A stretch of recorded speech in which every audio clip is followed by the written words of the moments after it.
গভীর বনের ধারে গাছগাছালি আর ঝোপঝাড়ে ঘেরা একটা পুকুর।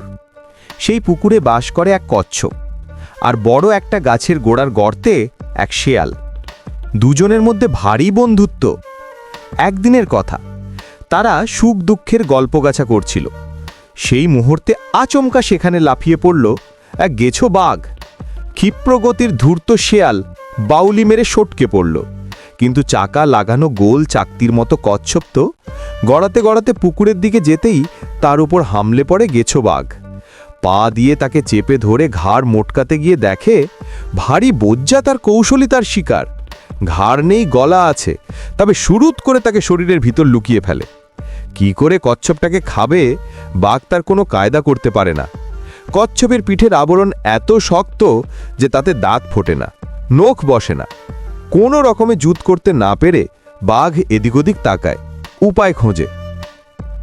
শেয়াল তখন আপন ডেরার নিরাপদ আশ্রয় থেকে মুখ বার করে একটু ফেচকি হাসে, তারপর বলে, মামা, তুমি এক নচ্ছার জীবকে ধরেছ।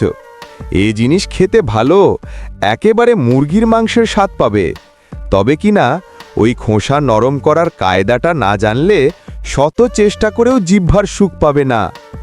বাঘ বলে, ভাগ্নে, জলদি বল না ছাই, এ জিনিস খাবার কায়দাটি কি? আমার আর তর সইছে না।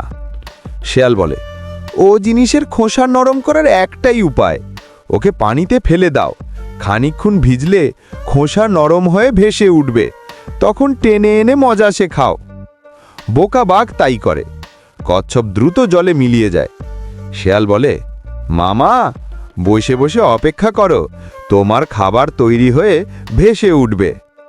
শেয়াল বন্ধুকে বাঁচাতে পেরে খুব খুশি। গিন্নিকে বলে, বউ, একটু সর্ষের তেল দে, নাকে দিয়ে ঘুমাই।